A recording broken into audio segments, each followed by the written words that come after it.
안녕하십니까. 2019년 10월 12일 최병목 이펙트 시작하겠습니다. 자, 버닝썬 사건 기억하시죠? 작년 말부터 사실은 떠들썩하게 우리 사회에 여러가지 일파만파 파장을 불러왔던 그 버닝썬 사건. 그런데 그것이 태산명동의 서일필로 끝나고 말았습니다. 특히 그 중에서 저희가 여러 차례 말씀드렸지만 핵심은 유착관계입니다. 경찰과 이런 술집, 버닝썬과 같은 이런 술집의 유착관계, 그걸 밝혀내는 것이 핵심이었는데 경찰이 그 유착관계를 끝내 밝혀내지 못했습니다.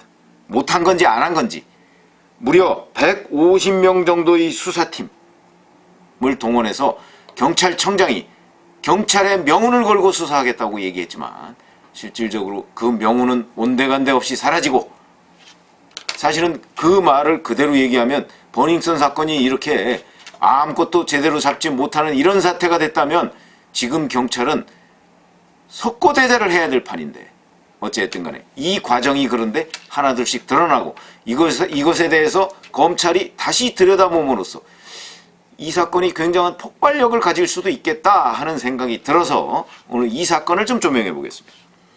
자, 버닝썬 사건 이 유착관계의 중심인물은 윤규근 총경입니다. 윤규근 총경. 윤총경 우리가 이렇게 얘기했었죠. 그리고 그 빅뱅의 그 승리 단톡방에 보면 경찰총장이라고 언급이 되어 있던, 검찰총장도 아니고 경찰청장도 아닌 경찰총장으로 언급이 되어 있던 바로 그 사람이 윤총경입니다. 윤규근 총경. 그런데 그 오늘 동아일보 기사를 보면 단독 기사인데, 이 윤규근 총경이 2019년 올해죠. 올해 3월 11일 날, 이 당시에는 조국 민정수석이었습니다. 조국 민정수석실에 A씨하고 텔레그램이라고 하면 우리는 이제 흔히 카카오톡을 쓰지 않습니까? 텔레그램이라고 하면 카카오톡보다 훨씬 더 보안성이 강화된 비밀 대화방, 그런 메신저입니다. 여기에서 청와대 부근에서 한번 만나자 이렇게 얘기를 합니다. 그러고 이 사람들이 실제 만납니다. 그리고 나서 이틀 뒤에 승리 단톡방에서 바로 경찰총장이라는 말이 오갔다 하는 것이 공개가 됩니다. 그리고 이 윤규근 총경이 민감용 경찰청장과 청와대 비서관들의 모임을 3월 26일 날 갖자, 이렇게 주선을 한 것이 드러났습니다. 이 드러난 시점이 3월 13일입니다. 그런데 바로 그 다음날 윤규근 총경이 야, 이 정도면 됐나요? 이렇게 얘기를 하니까 이게 이제 텔레그램 대화방에서 나온 얘기인데, 이 A씨가, 민정수석실 A씨가 검찰과 대립구도를 진작에 만들었어야 했는데 요게 뭔가 바로 며칠 뒤에 밝혀집니다. 이게 요런 대화가 3월 14일 날 있었는데 3월 18일 날 문재인 대통령이 나섭니다. 바로 김학의 전 법무차관의 성접대 의혹에 대해서 명운을 걸고 수사하라. 경찰이 명운을 걸고 수사하라. 이렇게 지시를 합니다. 그러니까 그러면 3월 14일 날 이 윤총경하고 민정수석실의 A씨가 나눈 대화, 검찰과 진작에 대립구도를 만들어야 하는데 이 의미가 딱 와닿죠? 그러니까 김학의 사건을 빨리 재수사해서, 왜냐하면 김학의 사건은 검찰이 2차례 재수사해서 덮은 거 아니겠습니까? 그러니까 요거를, 그러니까 한 번 수사하고 또 재수사해서 덮은 거죠. 요거를 재수사하면 검찰을 좀 견제할 수 있겠다. 이런 대립구도를 빨리 만들었어야 하는데 왜 이 아이디어가 지금 떠오르지? 약간 이런 개념입니다. 그 3월 14일 날 윤총경하고 민정수석실 A씨가 이 텔레그램에서 대화한 것이. 근데 바로 문재인 대통령이 3월 18일 날 명운을 걸고 수사라고 지시를 하거든요. 검찰이 수사를 하죠. 그래도 3월 25일 날 법무부 과거사위원회가 김학의 사건을 재수사하라 이렇게 공고를 해서 김학의 사건 재수사합니다. 실제 검찰이 재수사합니다. 자, 그런데 이게 이제 왜 중요해지냐면, 그래서 김학의 사건은 재수사해서 김학의 씨 전 법무차관 결국 구속이 됐죠. 그런데 성접대 부분은 빠졌습니다. 그리고 김학의 전 법무차관이 과거부터 친구들한테 얻어먹고 뭐 했던 향응, 뭐 접대, 뭐 돈 받은 거 뭐 이런 걸 쭉 뭉뚱그려 가지고 기소를 했습니다. 뇌물수수 뭐 이런 거로 기소를 했습니다. 이거 아마 재판 과정에 가면 어떻게 될지 저는 섣불리 예단할 수 없겠습니다. 왜 그러냐면 너무 이것저것 다 옛날 것까지 다 긁어 모아서 기소를 한 겁니다. 아마 문재인 대통령이 서슬퍼렇게 재수사하라 명운을 걸라고 얘기했기 때문에 검찰도 어찌하지 못했던 것이 아닌가 싶은 생각이 드는데, 어쨌든 검경 수사권 조정 와중에서 김학의 전 법무차관 건을 검찰이 떠넘기면서 자기네들이 과거에 무혐의 처리했던 것이 굉장히 부담이 됐을 겁니다. 아마 그래서 김학의를 정말 먼지가 나오지 않는데도 그냥 끝까지 털어서 아주 옛날 뭐 친구들로부터 용돈 받은 것까지 다 해서 뇌물수수로 엮은 것이 아닌가, 저는 그렇게 봅니다. 이 부분에 대한 법정 재판 한번 지켜보십시다. 어떻게 되는지. 저는 과연 이게 뇌물이라고 하면 대가관계가 명확하게 입증이 돼야 되는데 과연 입증이 됐는가, 굉장히 부정적으로 봅니다. 그러나 어찌됐든 간에 지금 법원도 뭐 옛날 법원 같지는 않습니다만은 그것도 여하튼 재판 과정을 한번 지켜보고, 이건 약간 격가지로 지금 빠졌습니다. 여하튼 간에 그렇게 돼서 김학의 사건의 성접대 혐의, 이 부분은 현재 없었던 일이 돼버리고 말았습니다. 그러니까 결국은 이걸 다시 꺼내든 것은 아마 윤총경 또는 그 민정수석실 A씨 뭐 이런 사람들이 검찰과 대립구도를 만들기 위한 하나의 방편이 아니었나. 참 부당한 일이죠. 이런 식으로 이 김학의 사건이 동원됐다는 게 부당한 일인데 어찌됐든 간에 그렇게 됐습니다. 그런데 윤총경이 주목받는 이유는 사실 그거보다는 오히려 좀 다른 겁니다. 이 유착관계를 수사하려고 하면 경찰이 우선 제일 먼저 해야 될 일이 이 윤총경의 자택과 사무실 같은 데를 압수수색해야 되는 거 아니겠습니까?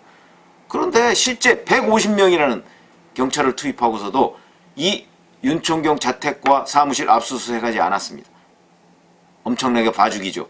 그 다음에 윤총경에 대해서, 윤총경이 당시에 뭐가 드러났냐면 코스닥 상장사 대표의 경찰 수사를 받는 것을 무마해준 의혹이 있었어요.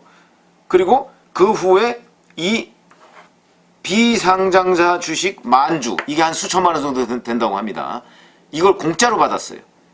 이런 걸 밝혀내고서도 알선수재 뭐 이런 거를 제대로 기소를 하지 않았습니다.